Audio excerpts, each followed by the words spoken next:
Hello everyone, myself Mr. Jangle Sanket Surendra, lecturer from Mola Education Society's Mola Rural Institute of Pharmacy, Sony. Today we will discuss the chapter Suspensions. This chapter is generally discussed for the second year D Pharma students. Now, the contents of this chapter. The chapter contains introduction of the suspensions, classification of the suspensions, flocculated and non-flocculated suspensions, formulation of suspensions, method of dispensing suspensions, and stability of suspensions. Learning outcomes. The learner will be able to understand the introduction of the suspensions, classification of the suspensions, flocculated and non-flocculated suspensions, formulation of suspensions, method of dispensing suspensions, and stability of suspensions. Now we will start with the introductory part. In that, first of all, we will see the definition.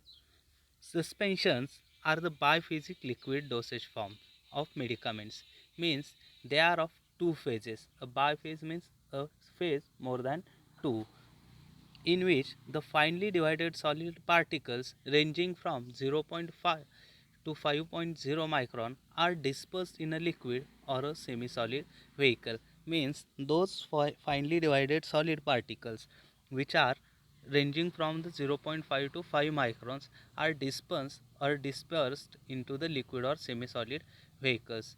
Those solid particles which acts as a dispersive phase, whereas the liquid vehicle acts as the continuous phase.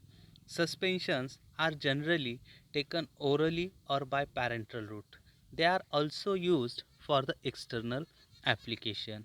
In the suspension, the particle size of dispersed phase is very important in the formulation of suspensions. The suspensions which are meant for external application should have a small particle size to avoid the gritty feeling to the skin and to cover the greater area of the application.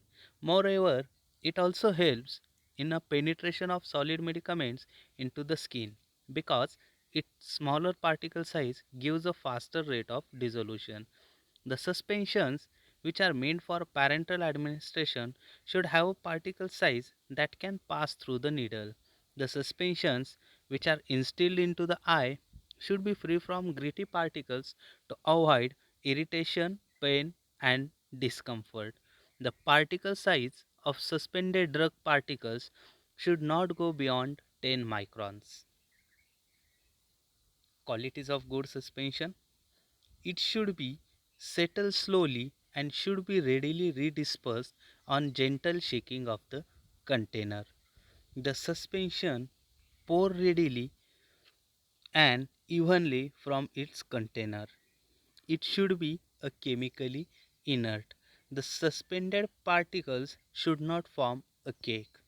It should be free from a large particles which spoil its appearance, give a gritty taste to oral preparations, and also cause irritations to the sensitive tissues when applied externally.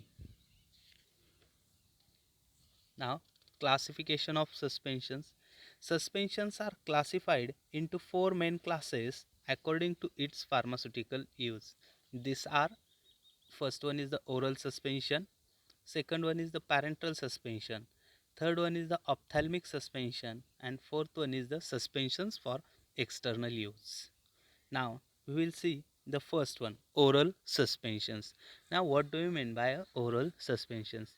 These suspensions are to be consumed by the patient by oral route, so it is known as the oral suspensions. Generally the oral suspension contains flavoring agent and sweetening agent to mask the bitter taste of the drugs. They are also made palatable by using suitable derivatives of the drugs. Nowadays, the suspensions are available in the market in a dry powder form, and these are reconstituted by adding a specified quantity of freshly boiled and cooled water before use. Examples are of these and antibiotics in suspensions which are used for pediatric use. Now, advantages of oral suspensions. It is easy to swallow the suspended insoluble medicaments. Second one, the insoluble derivatives in suspension is more palatable than soluble derivatives in a solution. Third, the bulky insoluble powders such as kaolin, chalk can be administered in suspensions in order to in order to act as adsorbents of toxins or to reduce excess acidity in the gastrointestinal tract. Now, disadvantages: all suspensions are required to be shaken before measuring a dose, and the accuracy of dosage is less reliable as compared to the solution. One more disadvantage: the storage of suspension may lead to the changes in disperse system, especially when there is fluctuations in a temperature.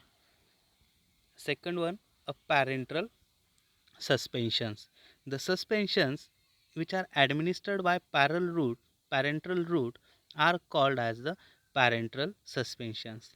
These suspensions are required to fulfill the following qualities. First one, the particle size of the drug should be such that it can be easily passed through the needle of the syringe. Second one, there should not be any crystal growth in the suspension during its storage. The concentration of solid particles in the suspensions should be between 0.5 to 30%. The viscosity of the suspension should not interfere with its flow through the syringe needle. And last one, the suspension should be sterilized. Third one, ophthalmic suspensions. There are not commonly used as compared to the eye drops. These are prepared only in those cases when the drug is insoluble in the desired solvent or unstable in liquid form. These suspensions must fulfill the following conditions. The particle size of the suspension should be fine enough so that it should not be irritating to the eye. The suspension should be sterilized. Then the suspension should be isotonic. This should have a desired viscosity, and the suspension should be packed in a suitable container so that it can be easily instilled into the eye. Fourth one is the suspensions for external use. These suspensions are meant for external use. Examples: lotions, inhalations, ear drops, etc. This suspensions contains very small particles to avoid grittiness. Lotion containing suspended particles evaporate when applied to the skin, leaving a light deposit of medicament on the surface. Lotions are easier to apply and less messy than other semi-solid preparations. Lotions which are meant for application on the broken or inflamed skin should be free from harmful microorganisms. Now, starting with the another point, flocculated and non-flocculated suspensions.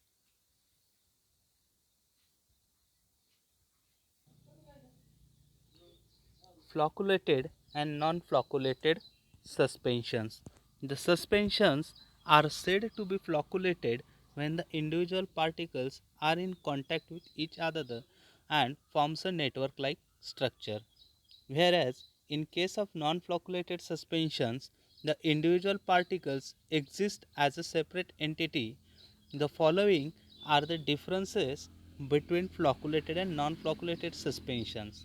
Now we will see the differences. In a flocculated suspension, the first point, particles forms a loose aggregates and forms a network-like structure. Whereas in non-flocculated suspension, particle exist as in a separate entities. Second one, the sedimentation rate is high in a flocculated suspension, whereas a sedimentation rate is low in a non-flocculated suspension. Third, a sediment is rapidly formed in a flocculated suspension, and in a non-flocculated suspension it is slowly formed. In a fourth point, flocculated suspensions are easy to redisperse and non-flocculated suspensions are difficult to redisperse. Flocculated suspensions does not form a hard cake and is loosely packed, whereas the non-flocculated suspensions are very closely packed and forms a hard cake.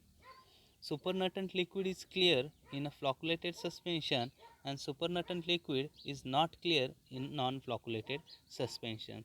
Those floccules sticks to the side of the bottle in a flocculated suspension, and in non-flocculated suspension floccules does not stick to the sides of the bottle. Flocculated suspensions are not pleasing in an appearance, whereas non-flocculated suspensions are pleasing in a appearance. This was the flocculated and non-flocculated suspensions. Now, starting with the formulation of suspensions, there are the following additives which are used in the preparation of suspensions. First one is the flocculating agents, second one is the thickening agents, third one is the wetting agents, fourth one is the preservatives, and fifth one is the organoleptic additives. Now we will see the first one, flocculating agents. Flocculating agents means the solid particles in a suspension, the solid particles are well dispersed in a dispersion medium, that is a vehicle. The dispersion can be improved by adding a surfactant or protective colloid which acts as a flocculating agent. The flocculating agent acts by reducing the surface tension and thereby improving the depression of solids and minimize the flocculation. Example, a sodium lauryl sulfate, twins, spans, carboxyls are commonly used as a flocculating agent. Now second one is the most important point, thickening agents. These are the hydrophilic colloids which forms a colloidal dispersions with water and increase the viscosity of the continuous phase so that the solid particles remain suspended in it for a sufficient long time to measure the uniform accurate dose. The thickening agents used to stabilize the suspensions are classified into three main groups: polysaccharides, inorganic agents, and synthetic compounds. Now we will see the polysaccharides. These polysaccharides are of two types. They are the natural polysaccharides and semi-synthetic polysaccharides. Now we will see the natural polysaccharides. In that, the first example is the gum acacia. It is a good protective colloid and suspending agent which is useful in the mixture containing resinous tincture. It is more effective when it is used as compound tragacanth powder. The compound tragacanth powder contains acacia 20%, tragacanth 15%, and starch 20%. Compound tragacanth powder is used in the concentration of 2 grams per 100 ml of mixture. The compound tragacanth powder is always used when the vehicle is other than water or chloroform water. Second one is the tragacanth.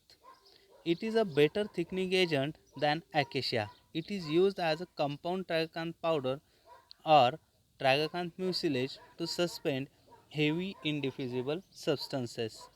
Tragacanth mucilage is used when the vehicle is water or chloroform water in the concentration of 1/4 of the volume of the mixture.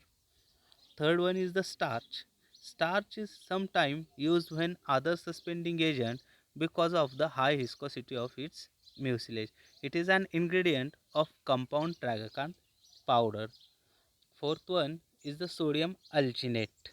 It forms a viscous solution when dissolved in water. Its 1% solution have the same suspending power as that of tragacanth mucilage.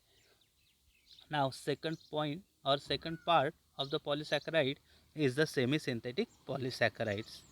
There are the following cellulose derivatives which are used as the thickening agent.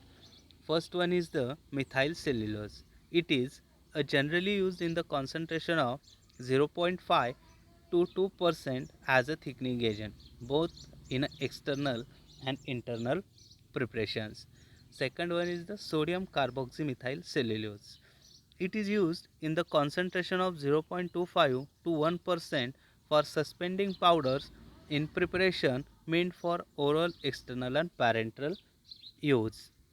Third one is the microcrystalline cellulose. It is prepared from wood cellulose by acid hydrolysis. It is dispersible in water to produce colloidal dispersions. Now, second one is the inorganic agents. Inorganic agents contains a clay and a aluminum hydroxide. Now, we will see the clay. Bentonite and aluminum magnesium silicate is very commonly used as an thickening agent. Bentonite is a very pale buff or creamy hygroscopic powder. A 2% suspension is used for suspending indiffusible solids in external preparations such as calamine lotion. It is used as thickening agent both in external and internal preparation. Second example is the aluminum hydroxide. It is used as a suspending agent in suspension containing barium sulfate, calamine, sulfonamide and sulfur. Third one is the synthetic compounds. Synthetic compound consists of carbomer and colloidal silicon dioxide. Carbomer is used as a thickening agent in the concentration of 0.1 to 0.4% of internal and external preparations. And colloidal silicon dioxide, it is a white non-gritty powder and acts as a suspending agent in the concentration of 1.5 to 4%. Now we will see the third point is the wetting agents. These are the substances which reduce the interfacial tension between the solid particles and liquid medium, thus producing a suspension of required quantity. This may be achieved by adding a suitable wetting agent which is adsorbed at a solid liquid interface in such a way that the affinity of particles for the surrounding medium is increased and the interparticular forces are decreased. For example, alcohol in tragacanth mucilage, glycerin in sodium alginate or bentonite dispersion, and polysorbate in oral and parental suspension. The excessive use of wetting agent may cause foaming or make you a bad taste or odor to the suspensions. Fourth one is the preservatives. A suitable preservative is needed to preserve suspensions against bacterial growth. Preservatives selected should be effective against a wide range of microorganisms. Benzoic acid, sodium benzoate are the commonly used as a preservative in a suspension. Organoleptic additives such as coloring agents, sweetening agents, and flavoring agents are generally incorporated in a oral suspensions. A suitable perfume and color is incorporated in a suspensions which are meant for external use. This was the formulation of suspensions. Now, starting with the methods of dispensing suspensions. The suspensions are divided into four types according to its method of dispensing. First one is the suspensions containing diffusible solids. Second one is the suspension containing indiffusible solids. Third one is the suspension containing precipitate forming liquids. And fourth one is the suspensions which are produced by a chemical reactions. Generally, all the suspending all the suspensions have a similar method of dispensing. Now we will see the first one, suspensions containing diffusible solid. There are certain insoluble powder substances which are light in weight and readily mix with water and remain suspended throughout the liquid for sufficient long time after shaking. Such substances are known as diffusible solids. For example, calcium carbonate, magnesium trisilicate, light kaolin, etc. Now, the general method of dispensing for diffusible solids. There are the various steps. First one is carefully tear the container, then finely powder the solid ingredients. Mix the insoluble powders in a mortar. Add enough vehicle to make a smooth cream. Add more vehicle to make it pourable. Examine the suspension carefully and if it contains foreign particles, then strain through a muslin cloth into a tiered container. Rinse the mortar and pestle with successive volume of vehicle until they are quite clean. Transfer the rinsing to the bottle, add any liquid ingredients, then add more vehicle to produce a required volume and mix thoroughly by shaking the bottle. Second one, suspensions containing indiffusible solids. Indiffusible solids are those substances which do not dissolve in water and do not remain evenly distributed in the vehicle for sufficient long time to ensure uniformity of dose. The examples of some indiffusible solids are calamine, aspirin, chalk, etc. Now, the general method of dispensing of the indiffusible solids. There are the two methods. First one is used by using compound tragacanth powder. In this, finely powder all the ingredients, mix them together in a mortar and add compound tragacanth powder. Measure 3/4 volume of the vehicle and triturate to form a smooth mucilage. Examine the suspension carefully and if contains any foreign particles, strain through the muslin cloth. Rinse the mortar. Add any liquid ingredients. Add more vehicle to produce a required volume. Second one, third one, sorry, suspensions containing precipitate forming liquids. There are certain liquids that may be precipitate on addition to the water. Examples various type of tinctures. It may be a compound benzoin tincture, benzoic tincture, tolu tincture, etc. These liquids are not only insoluble in a water but they form indiffusible PPTs, particularly when salts are present. They contain a resinous matter and when it is mixed with water it leads to the precipitation of resin and may stick to the sides of the bottle, which will be difficult to diffuse by shaking. To prevent this, a protective colloid is dispersed in the form of in the vehicle before tincture is added. Tragacanth mucilage is used as the 1/4 of the total volume, whereas compound tragacanth powder is used as 2 grams per 100 ml in a as a protective colloid. Last one, suspensions which are produced by a chemical reactions. In this type of the preparation, the highly diluted solutions of reactants are mixed together so as to form a very finely divided precipitates that can be easily distributed throughout the liquids by shaking. The precipitates so formed are diffusible in nature, hence there is no need of adding any suspending agents. Now starting with the stability of a suspension. A stable suspension can be redispersed homogeneously with moderate shaking and can be easily poured throughout its shelf life. The most stable pharmaceutical suspensions are flocculated suspensions, in which the suspended particles are bonded together physically to form a loose, semi rigid structure.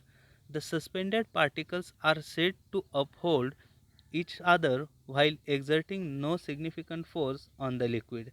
The sedimented particles of flocculated suspensions can be redispensed easily at any time with only moderate shaking. The non-flocculated suspensions can be made stable by decreasing the particle size of suspended material or by increasing the density and viscosity of the vehicle. There are the following methods which are commonly used for evaluating the physical stabilities of the suspensions. In that, the first method is the sedimentation method. The measurement of sedimentation volume is the most important parameter in the evaluation of the stability of suspensions. It is determined by keeping a measured volume of the suspension in a graduated cylinder in an undisturbed position for a definite period of time and noted as the ultimate height of the sediment and initial height of the total suspension. The sedimentation volume is the ratio of ultimate height and initial height. The sedimentation volume can be plotted against time. A graph indicates the sedimentation pattern of a suspension on a storage. A stable suspension shows a horizontal or less steep curve. The evaluation of redispersibility can also be determined by shaking the suspension and again finding out the sedimentation volume. Second method is the micromeretic method. The stability of suspension depends on the particle size of the dispense phase. The size of the particles in a suspension may grow and may ultimately lead to the formation of lumps or caking. So, any change in the particle size with reference to time will provide useful information regarding the stability of suspension. A change in a particle size distribution and crystal habit may be studied by microscopy and Coulter counter method. Third one is the rheological method. The viscosity of the suspension is studied at different time intervals by using a good quality viscometer. It provides useful information about the stability of suspension. Fourth method is the electrokinetic method.